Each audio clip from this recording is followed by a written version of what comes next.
All right, so we're meeting this morning with Woody P. Snow, who's an accomplished author, a star of radio, Yeah.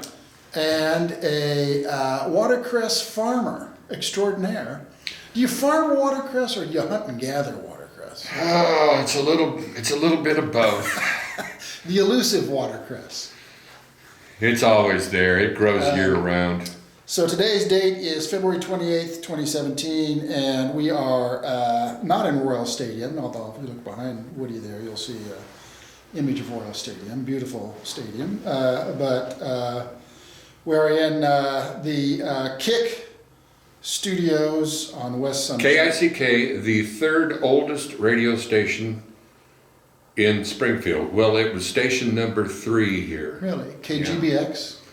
And KWTO, and then KICK. Okay. Well, while we're clearing up little trivia matters, I have no fruits or vegetables on my person, but I did look up that the largest food fight in the world is in Buñol, Spain, on in the Valencia region of Spain. Well, now, wouldn't that be considered Europe? Yes, but according to my sources, it's La Tomatina Festival. The Tomato Festival. And they smash and throw 150 tons of tomatoes in 1 hour. In 1 hour. Well, maybe the 3-day orange Maybe war. it's a combination of weight and time. Could be. Oh. All right, so somewhere I saw that you, maybe it was on your Facebook page, that you are you have very fond memories of Cy Simon, who worked for KWTO and was involved in the Ozark Jubilee. I would say he's even probably the leading light behind the Ozark Jubilee. And he was a major force in the music scene. Should I start talking about him? Yeah, go ahead. I love opportunities to talk about Cy. I had nothing going on. I was making minimum wage at KICK, doing the morning show, during the afternoon show. What year was this roughly? This had to be 1975. All right. I'm guessing, early 75, whatever. And I was down at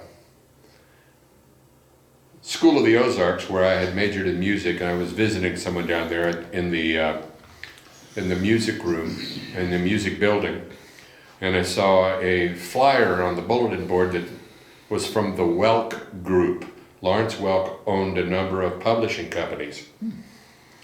That's where the money is, being the writer, and the publisher gets 50% of whatever the writer brings in. Yeah.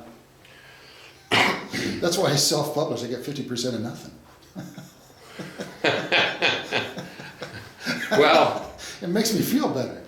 You self-publish? Yeah, that's probably a good idea. Look at them near my press. You know what? Pick Supper Press? Pie Supper Press. Oh, you know what a pie supper is? Pie Supper Press. No, it's a church thing, isn't it? Where everybody brings a pie. Yeah. Then you auction them off, and if you buy somebody's pie, you get to kiss them, and you get to share the pie. Yeah, that sounds like something from the Andy Griffith Show, doesn't it? Anyway, so they were looking for hit songs, and I took a long time. I have friends that write songs. I was talking to Tom Whitlock 2 weeks ago. I don't know if you heard him on. He wrote that song, Take My Breath Away, which won an Academy Award. Yeah. In 30 minutes. Really? Yeah, 30 minutes. Just a bolt of inspiration? Just driving, like a lot of songwriters write in their car, driving, singing, thinking to themselves. But I took weeks and weeks. I must have taken a couple of months to write my song Rocky. Yeah. And so got it done and sent it to the Welk people up in New York City, and then they sent back a contract, which was for 5 years. And I thought, well, that seems like a long time to tie up a guy.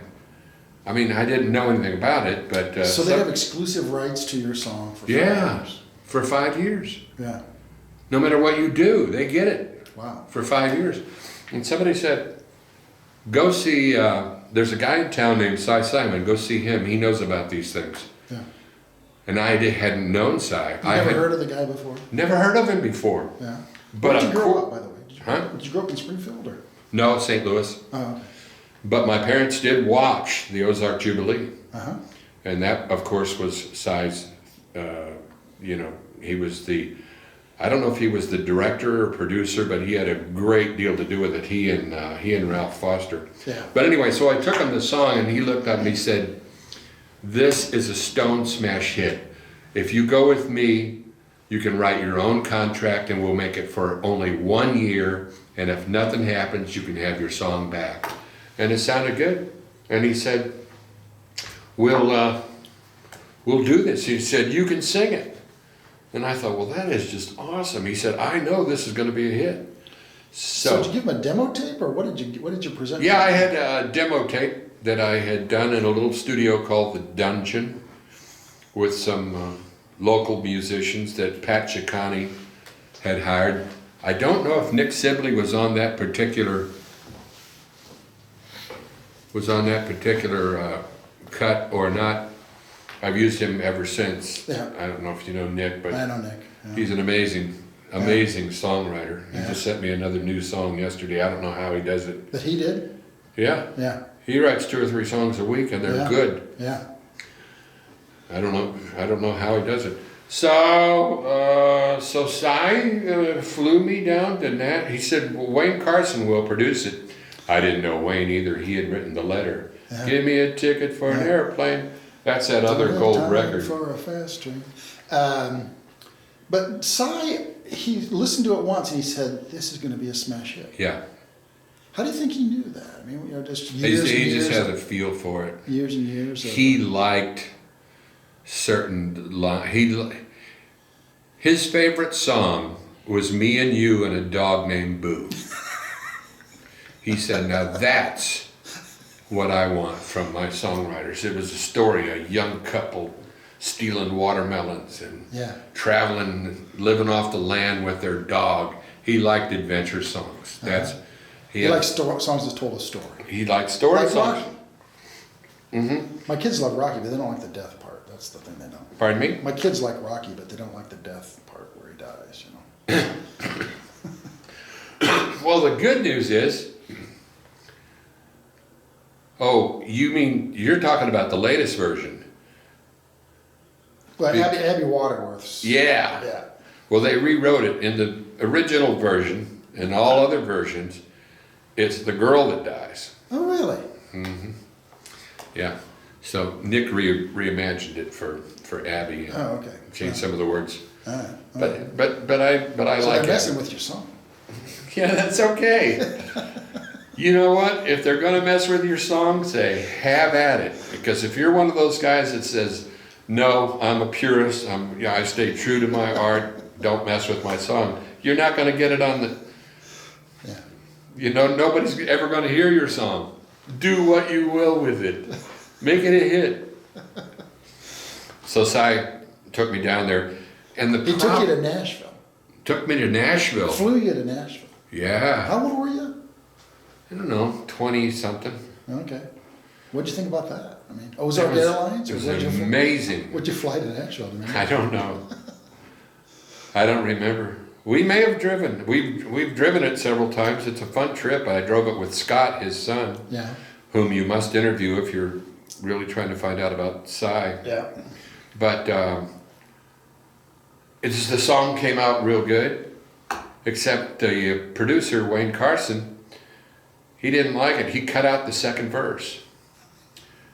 And it just didn't work. And Cy didn't like that. That was his favorite line in the song was painting walls and sipping wine and sleeping on the floor. Right. He'd say, that's what it's all about, sleeping on the floor. Yeah. There's your... So anyway, Bob Montgomery, who had cut the song Honey by Bobby Goldsboro, Right. somehow he came into possession of the song. I don't know how this happened. And he cut it with Austin Roberts, and they sent it up, and I said, well, at least it's got the second verse in it, let it go. Nothing happened for 6 months. It was a new record company called Private Stock. And finally, a station up in Eau Claire, Wisconsin, started playing it, and then it started to spread, and it spread, and it spread. It stayed on the charts for a long time. And then Dickie Lee did a country version, which sounded pretty much like the other version, but it made it all the way to #1. It was Dickie Lee's only #1 song. Mm-hmm. But Cy Simon changed my life. Before then, I had nothing going on. And after that, there was always something going on. I mean, my first trip to New York, it was Cy Simon flew me up there to get my gold record. Wow. And so this guy was so, he could hang out with the rich and the famous and play golf, and some of these people he made rich. Mm-hmm. He could hang out with the richest people in the world. Mm-hmm. And then on the same day, come over to my shabby little apartment over on Ingram Mill Road, and then hang out with me. And You didn't live in Woodgate, did you? no, it was Dryden Place. Oh, I lived in Woodgate for a while when I first came to town. A lot of people, there's a lot of stories on Ingram Mill Road. There's songs to be written. I'm sure they're being written right now. Yeah, Ingram Mill, yeah. But my first royalty check, believe it or not, I didn't see anything for a long time. The first check was $29,000. Oh, And I thought it had to be a mistake. wow. So, but you know what? And he told me, he did say, now, you got to pay taxes. You got to pay taxes on this stuff. But he didn't tell me, save it, invest it. Neither did my parents. They didn't have any money. So I just felt real lucky, and I thought I might as well just blow this wad and have some fun. This will never happen again. Found money, yeah. And the thing is, it's still coming in. It still makes about $5,000-6,000 a year. Really? You know, it's not So, what is that, BMI? ASCAP. ASCAP? All right. And they collect money from, I mean, I'm collecting money these days from places that were behind the Iron Curtain back then. You know, I can't even think of all those countries that were under the dominant thumb of the Soviet Union, but Yeah. now they're paying ASCAP. And they're into Rocky. And they're into Rocky, they like it. The Europeans loved it. Yeah.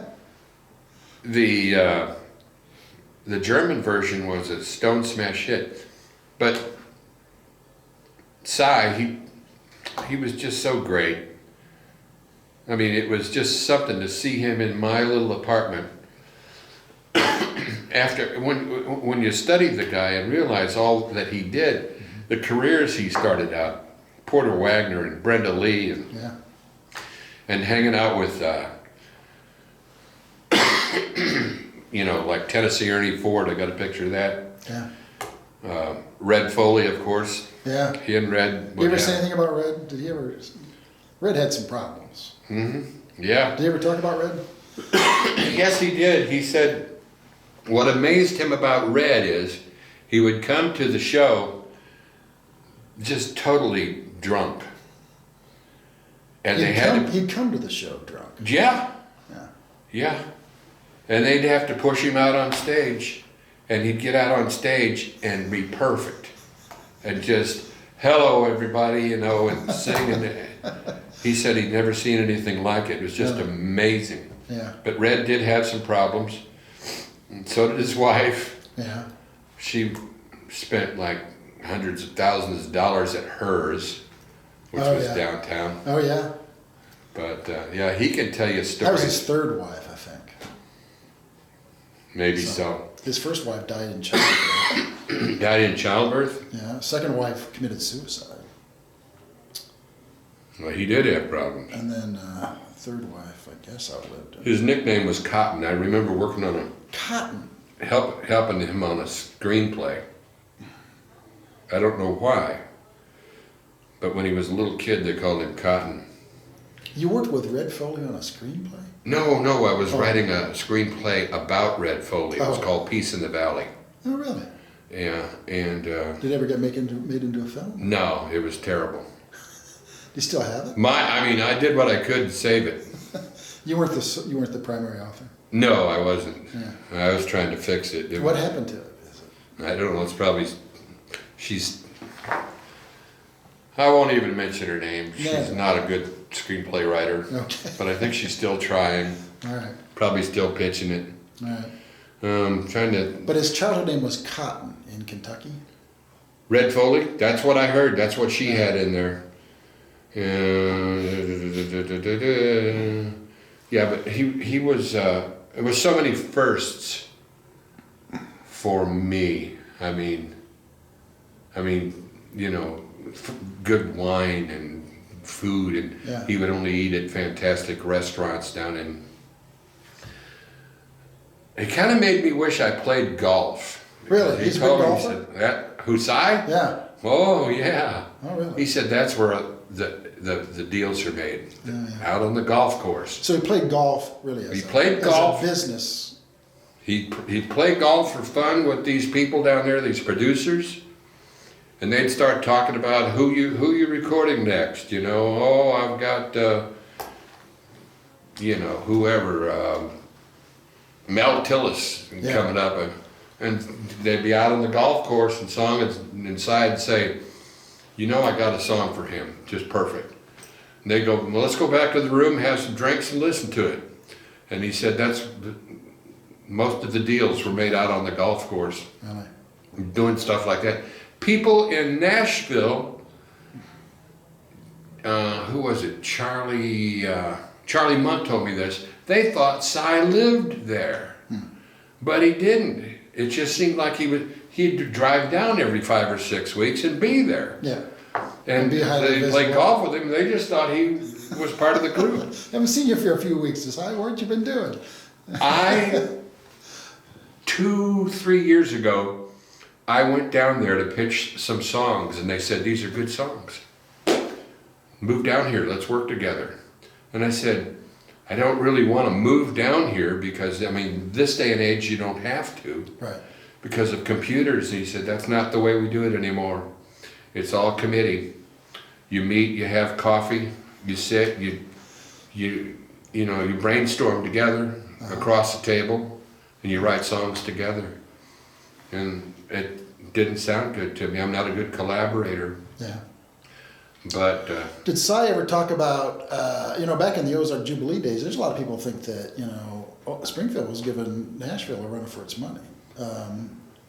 The successful nationally broadcast. I could see why Hillbilly variety show. Thought that because there was a nationwide TV broadcast coming right out of Springfield, Missouri. Yeah. Not Nashville. Yeah. It was doing well. Down at the Jewel Theater. Oh, man, the mail was pouring in. Yeah, drawing in people from 16 states. Yep. But did Cy ever talk about that? Springfield could have been Nashville? Or? No. I don't know what happened to... he knew everybody. He hung out with Paul Harvey and... people like that. He knew everybody, but I don't think he ever intended to make Springfield like Nashville, but he was the one that drove down to Red Foley's house when Red Foley was down and out. Yeah. And talked him into moving up here and said, we can do this. Yeah. They had to do the first show from Columbia. Yeah, first few months they did from Columbia. I've got 30 minutes of one of the April 16th, 1955 show. But anyway, so then there are pictures of people lined up to get into the Jewel Theater to see it. And I don't know, he just kept in touch with all his friends in Nashville and would go see them and play golf with them. And of course he had the letter that was, as far as I know, he only had 2 gold records, mine and Wayne's. Yeah. He sold a bunch, but not, like the letter, it must have been cut, like Always on My Mind, it must have been cut by over 100 people, but none of them went over 1 million, Yeah. So. Yeah. But I can't say enough about the man. That he had class. He was as gracious as they come, and yet he could he'd play with you. I mean, he'd come over and drink a beer with you. Yeah. He was a good guy. I miss him So when every you day. knew him, his office was on the Glenstone. Yeah, that stone house Yeah. on Glenstone. So you spent a lot of time in that. Yeah, I spent a lot of time in That's there. quite a house. If I couldn't get in, I'd crawl through the window. Well, Scott and I would sometimes crawl through the window to get in there and work on songs together. And I figured it's okay because Scott's his son. So his office was on the first floor? Or? Yeah, on the first floor. You go in and Ralph Foster's office was to the right, and then Ralph had a secretary who had an office bigger than this room. And then Cy had a medium-sized office, and what's her name? Betty. Betty was Scott. Have you met Betty? No. She took care. I mean, she knows stuff about Cy that nobody else knows. She took care. Still alive. As far as I know. What's your and last name? Janie would know. I don't know. Betty. Betty. She Was was Cy's his- secretary, All right. and she took care of a lot of things All for right. him. All right. Yeah. For years. Mhm. For years. Yeah. Years. Yeah. So he was doing business under Rosebridge. Rosebridge Music, Yeah. which was BMI, Yeah. and he had But Earl yours was Barton. under ASCAP. Yeah, he liked Rocky so much he decided to invent a new publishing company just for that song. Earl Barton. No. No, it was called Strawberry Hill. He came up with Strawberry Hill Music, and because he didn't have anything affiliated with ASCAP, Yeah. so he said we're gonna publish your song under Strawberry Hill Music Publishing Inc. or something like that, and it'll be ASCAP, and that way he could have BMI and ASCAP. So he just wanted to cover his bases. Yeah, he was a smart man, smart businessman, Yeah. but so down to earth you wouldn't believe it. I mean, he became the I don't know what the hierarchy of the Shriners is, but he was like the guy under the Yeah. top guy who traveled around the world with him. Deputy potentate or something. Yeah. Yeah. Yeah, I don't know much about the Shriners, but he was very involved in Shriners. Mm-hmm. Yeah. But you're saying, what I think you're saying is that he didn't really care about whether Springfield became the next Nashville. I don't think he did. It was more about just the thing. It was the songs and the He saw the performances. Ozark Jubilee come and go, and he was still connected in Nashville. Yeah. And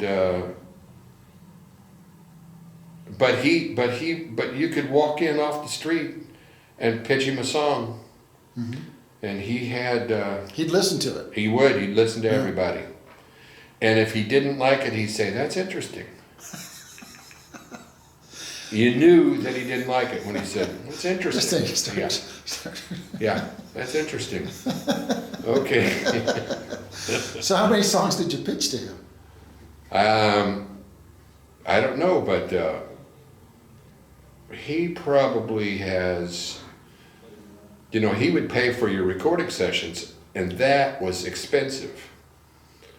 So he probably had, well, sometimes I just pitch him the idea, play a little guitar. Mm-hmm. And he'd pitch me ideas. He'd say, I want a song that has the line in it, I wish I was a little boy again so I could just run away. So I wrote that song. And I thought it was real good. He said it was interesting. But he paid for the sessions, and he must, I'm guessing between 80 and 100 songs. And then he sold the whole... Yeah, he had all these. He sold the whole thing before he died. Right? He sold the whole thing to Buddha in Berlin, Germany. And I used to think, I'd hear these songs on commercials, and I thought, well, that writer's making some money because it's on a TV commercial. Then I realized, but my song's now in Berlin. How am I going to get on an American TV commercial? You never get any royalty checks in Deutsche Marks or anything? Or? Oh, yeah? Well, not Deutsche Marks, but ASCAP. Yeah. ASCAP collects some... Worldwide. from all over Europe. Uh-huh. Europe, where they still appreciate good songs. America, yeah, you hear it every now and then. People will email me, I heard your song, the other day on some satellite oldie station or something like that. Yeah. And that's always fun to hear. Yeah. But Cy Simon used to say, think about it. It's the only business in the world where right here in Springfield, you can reach around the world with your work. It can go around the world and you can make money from all over the world just sitting here doing what you do. And he told me once, because there was a real smart feller came in there. Did I say feller? And I said, it seems to me, Cy, that a person's intelligence doesn't have a lot to do with their ability to write a good song. And he said, absolutely nothing.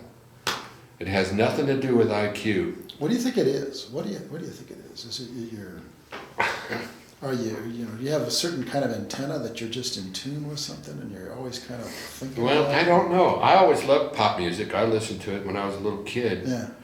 So I learned to, pick up hooks and things like that. What causes somebody, so there's the music and the lyrics, what causes somebody to think, me and you and a dog named Boo? People say that. What comes first, the music or the lyrics?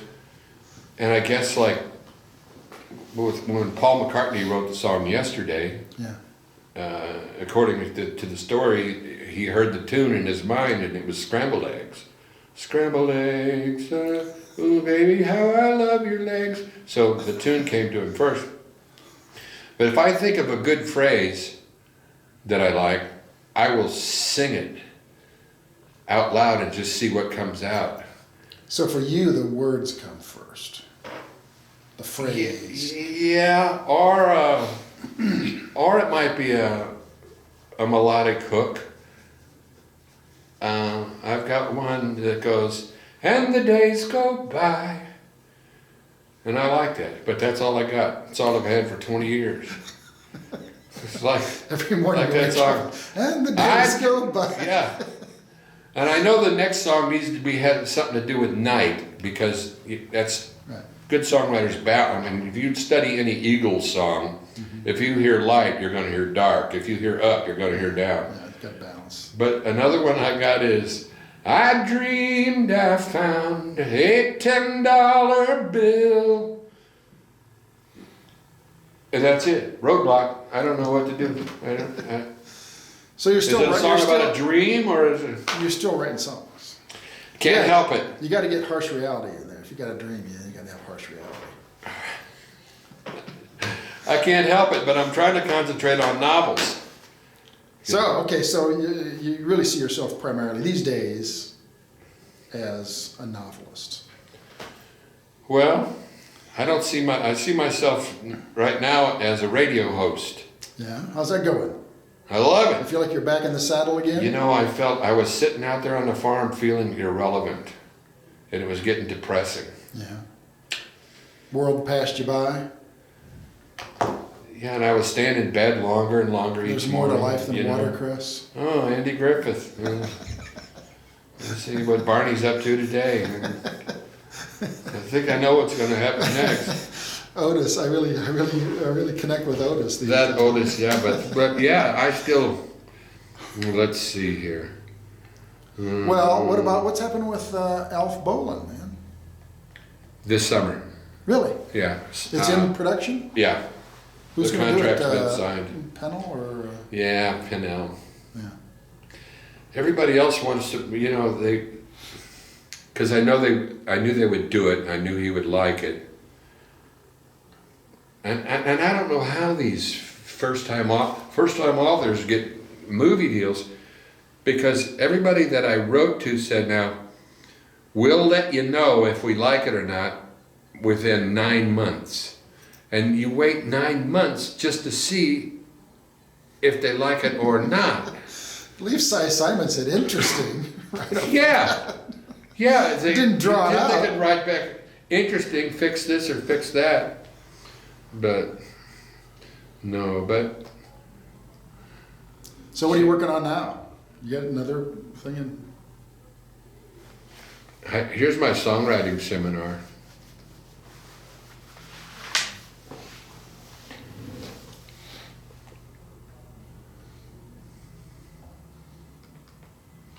Well, it doesn't seem to want to play.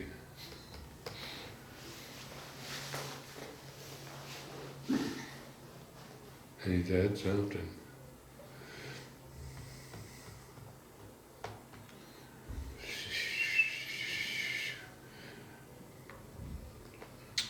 Did Cy ever say anything about anybody else, about Brenda Lee or Porter Wagner? Oh, he talked about the first. Yeah. I mean, was he kind of nostalgic when you knew him? I mean, did we often harken back to the No, days when he was booking shows? he didn't. No, he didn't. Like Shrine live it Lost? yesterday, and he, in fact, he had a sign. He said the best song has yet to be written. So he's always looking ahead. He was. He didn't. He wasn't a nostalgic type of guy. Songwriting seminar, so you can hear my. Songwriting for me is hard because of my standards. Simplicity, elegance, poignance, intimacy, energy, and intensity. I think every song ought to have those. So, how long does it take me to write a song? About 5 years. I know, but sometimes I can write 2 at a time. And then there's those times where you get a song started, you really love what you got cooking so far, and then boom, you hit a roadblock. That can take an extra 10, 15 years to finish. I'll give you an example. Here's one I started 10 years ago. Ronnie, help me out here. I dream I found a $10 bill. Roadblock right there. That's as far as it goes. It's going to take some time. I don't know how long. You don't want to rush these things. If you rush your song, you end up missing something. Simplicity, elegance, poignancy, intimacy, energy, or intensity. And then what do you got? A weak song? Why bother? Okay, here's another one. I call this song, Every Road I Know Leads to Texas. I hope you like it. Ronnie?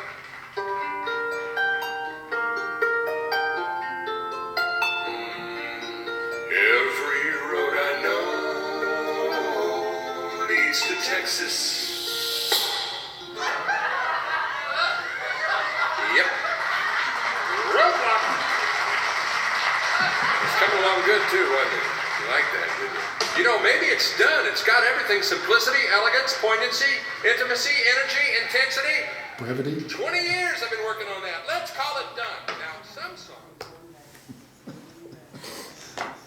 I can never remember, but every good song should have those things. Yeah. Intensity, intimacy, integrity, elegance.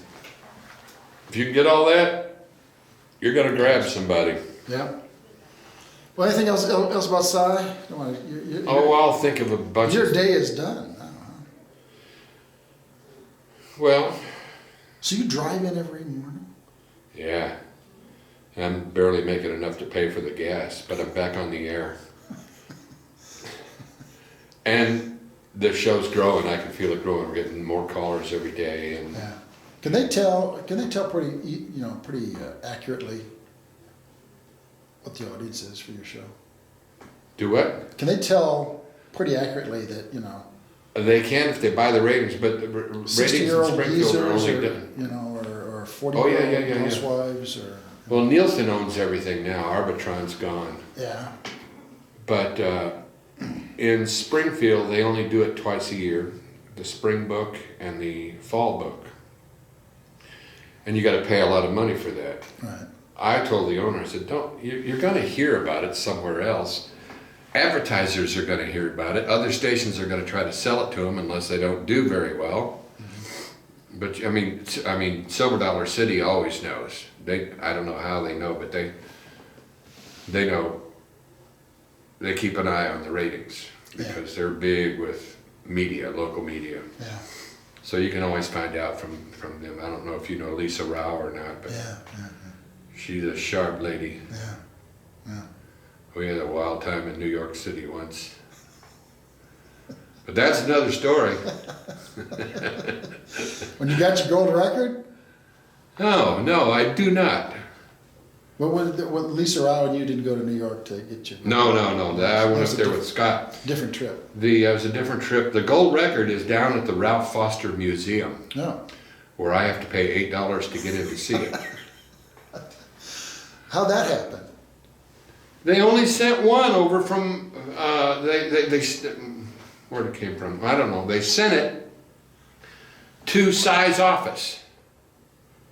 And so he decided to hang it up on his wall. Did he own the song? Well, he was the publisher. Yeah, but did he own, when he sold off your song got sold to Berlin. Yeah. Well, they're the publisher, but I still get my, Yeah. 50%. Yeah. But I bet they own the song. Well, it's a shared deal. They get 50% of the royalties, but it's still my song. If for some reason somebody tried to steal the song and the publisher didn't care, I could sue and win. Yeah. Because I could prove that I wrote it. There was just a case about that. Who was that? Some rapper or somebody got sued for... It happens. But these days, you're crazy if you try to steal the song, because everybody's got files on their computers that they can prove, and that they're dated. Right. I have a friend who's writing songs. He just, at the age of 65, decided he was going to be a country music songwriter. So, and he's just sending his songs to me for help. Good guy, but he... Are they interesting? They're not bad. Lyrically, I'm helping him out. And he said, I wish you'd come down here and help me with the music. Well, I'm not going to fly down to Miami and do that. But he's working with... Have you seen the Trivago guy on TV? It tells you about motel rooms. Oh, yeah. He's working with that guy? He's working with that guy? That guy wants to cut a country music album. He lives in Berlin, believe it or not. Berlin and Miami. So he's from Houston, Texas, but he actually makes his home in Berlin, Germany. But he's coming this spring to cut a country album down in Nashville. So my buddy's thinking, I'll write him some songs and I'll get rich. One of Cy's favorite sayings was, "It's like trying to catch lightning in a bottle." You've probably heard that. You never heard that? That's what it is. And he would say, I can't tell you let's see if I get this right. I can't tell you what is not going to be a hit, but I can tell you what is.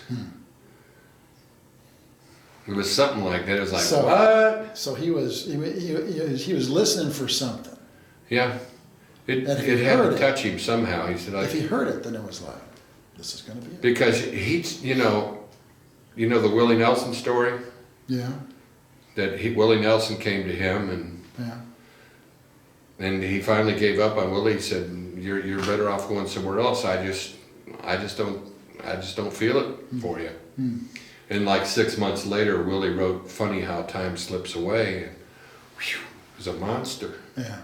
And Cy says, "You see, it's a matter of opinion. I didn't hear it. Yeah. I didn't feel it." Yeah. But he was a great guy. Willie didn't even get on the Ozark Jubilee. He came up here to audition. Oh, I didn't know that. Didn't get on, yeah. No, they didn't have any money to get back to Texas, so he worked as a dishwasher at Aunt Martha's. I heard it was Village Inn, but... No, it was Aunt Martha's. Aunt Martha's, yeah. Half a Hill, a lot of things happened at Half a Hill. Yeah, tell me about Half a Hill. I wasn't around at the time. Oh, it was Half a Hill was no hill by the time you got... yeah, it was... Became of age. Yeah, but that's where a lot of Red Foley stories happened, I think. Yeah. Red Foley and anybody else who came through to be on the Ozark Jubilee, they'd go down to... He'd slip down to the Half a Hill, to throw down a few. And he was fond of women, too. Cy? No, Red. Oh. Well, Cy, too? I don't know, but... Well... Okay. Red. That wouldn't be right. Red, he was fond of women. Well, he's glands were probably connected properly. I don't really have any Red stories. Never met him. Yeah, never heard any. Oh, but a guy who was on the Ozark Jubilee, what was his name? Not Billy Stewart. Billy somebody. He recorded one of my songs Really? called Lily's Rose, and he traveled with Red. Billy Walker. Billy Walker? Anyway, I'll look it up. There's a list of everybody who ever performed on the Ozark Jubilee. There is? Yeah, I don't think it's exhaustive, but it's a pretty long list of. They did 297 shows over almost 6 years. That's a lot. That's I a mean, lot. you know, considering Star Trek, the original Yeah. Star Trek only did like 65 or something like that. I mean, they never took a week off. They did it every week. There was no Isn't that summer something? hiatus or Isn't that something? yeah. Well, there's some footage, and of course you'll want to talk to Springfield, Missouri's official ragtime player, Oh yeah. Gary Ellison. Gary Ellison. Yeah, Yeah. he was there. I think he was Yeah. one of the square dancers. He was a caller for the wagon wheelers, I think they were called. Yeah. And there's still some promenaders alive around town. One of the other. I guess there must be. I hadn't thought. I guess of that. maybe Psy. I don't know, but I guess Red. I haven't seen all 297 episodes, but they always wanted a square dancer team, troupe, whatever you call it. The promenaders. Yeah, the promenaders, and I think that might have been part of the brilliance of it is they knew television wasn't radio, so you got to have something visual going on at some point. Yeah, that's where they had haystacks and stuff. I mean, Yeah. a lot of the stuff from Hee Haw was, borrowed from Yeah, Ozark Jubilee. yeah. I mean, I think the Jubilee had an influence on a lot of things, but I think the whole Branson thing was kind of an offshoot of the Jubilee. Yeah, could be. Could be. When I was in Branson, there was like 3 bands. There was my band, there was the Bald Knobbers, and the Presleys. Yeah. Well, my band, we didn't see a future. What was your band's name? Well, we had Myob, MYOB, mind your own business. Then we changed it to, we were the Innkeepers for a while. The Innkeepers. Yeah, and then Ma Jude. Ma Jude was the name of a little store. We practiced in Omaha, Arkansas, and it was a dry county. You couldn't drink there. Yeah. Ma Jude was a little liquor store just on this side of the line, and we always stopped at Ma Jude. And we thought that's a good name for a band, Ma Jude. But we didn't see a future in Branson. That town was never going to take off. Yeah. So we all went different directions. Yeah. I came up to Springfield to be in radio. But no, Cy Simon changed my life. He recognized that song. He said, we're going to make it happen. And man, he did. Did you believe him from the get-go? When he said that, did you say, great? Or did you say, well, that and 2 bits will get me a cup of coffee? I believed him. I knew I had something because I worked on it a long time. And it was a death song, and I love death songs. Mm-hmm. Like Honey and Patches. And I guess the first one when I was a little bitty kid was Running Bear. You ever heard Running Bear? No, I don't remember. Running Bear was an Indian brave, and Little White Dove, and they were separated by this raging river. And they dove in to swim together. And as their hands touched and their lips met, the raging river pulled them down. And they drowned. Now they'll always be together Drown. in that happy hunting ground. It's like, and when you're like 5 years old, it's like, oh, Yeah. what a powerful song. Yeah, like my 12-year-old's in deaf is like, gets their attention. Yeah. That Abbey Waterworth album is really good. That is some first-class work, in my opinion. Yeah, I do too. Actually, I listen to that quite a bit. Me too. I listened to it top to bottom, then bottom to top. Yeah. I just sent her another song called I'm From Missouri. I hope she considers it for her next album. Is she working on another album? Well, she should be. She does it. She does. Well, she's done 2 now, and I think The first one is weak. Yeah, yeah.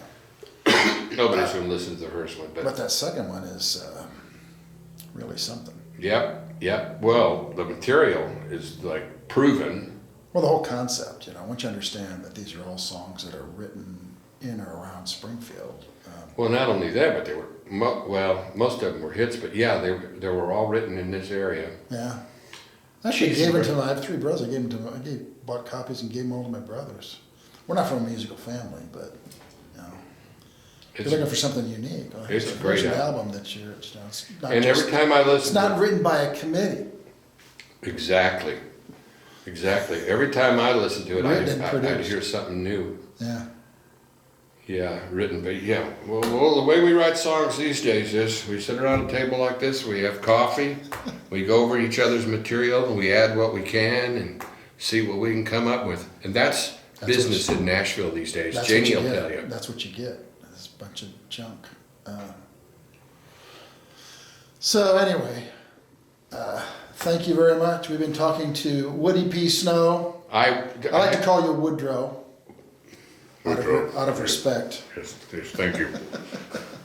I just can't tell you what a great guy Cy was, and I think about him all the time and have questions for him all the time. And he was just, he was so nice to me. Rosie said, well, he considered you one of his children. She said that at his funeral, and he made you feel that way. Mm-hmm. But it sounds like he had something intangible. And it's almost like it sounds like to me that he had, he was not like this driven executive. Mm-mm. He was actually more, almost like cautious, it sounds like. He was aware of where he was, who he was with. I think he was by almost the like time, in the moment, By the time I met him, it was almost something to do, like as a hobby. He had been through the days of the Ozark Jubilee. He had his gold record. He knew a lot of people, that he could call on or visit on or whatever. But he was enjoying coming into his office and, welcoming people like me who would come in off the street. Yeah. But he didn't like going to the office just to talk about the old times. And No. It was like he was always looking for the next thing. He was listening for the next thing, really. Yeah. He'd tell you. I mean, he put up a little sign, the best song has yet to be written. Yeah. And I'd say, how do you know? How do you know the best song hasn't been written? And yet, I would suggest the great American novel has not been written yet. There's some contenders. Well, there's some good ones out there. There's some contenders, but I don't think the great American novel's been written yet.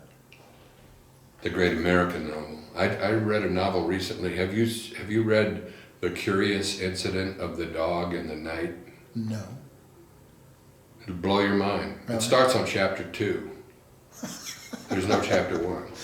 I mean, that's how different it is. And Really? Yeah, it's just The Curious Incident of the Dog in the Night. Uh-huh. All right. Yeah, I highly recommend it. All right. Small book, but you'll love it a lot. All right. Well, thank you very much. Well, I wish there was more I could say. I'm sure just here in Nashville, that's where we did everything. But And he felt equally at home. He didn't matter where he was. He could, no. Was he a high liver? You said he liked to live. He liked to eat good food and. Well, I don't know if he was doing that for me or whatever, but he knew the great places to eat in Nashville. And it seemed racist to me because it was always, the people, the waiters and everything were always black, and it was like a kind of a throwback. Yeah, like a plantation type, like an old plantation house. It might have been an old plantation house. And places like that, and Rosie liked good wine, and so They enjoyed life. yeah, he did. And the people he would introduce you. You know, you go to banquets and stuff, and he'd introduce you to people like you guys should know each other, like like the Everly Brothers and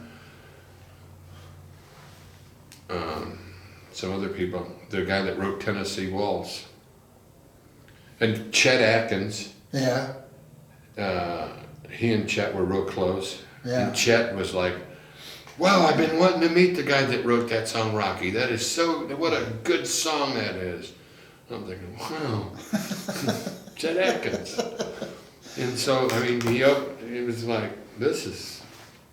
You know, Chet Atkins was here in 49 and 50. He came with the Carter sisters and Mother Maybelle. Didn't know it, Spent about a year in Springfield. but they were close. Spent about a year in Springfield. And he'd actually been here before. He got fired from KWTO. While Cy was on vacation, somebody fired him. What an idiot. You call that guitar playing? Chet could play 2 songs at the same time. All right, thanks very much. Well, I wish I had more for you. I know That's that good. wasn't very substantive, That's good. but I love the guy.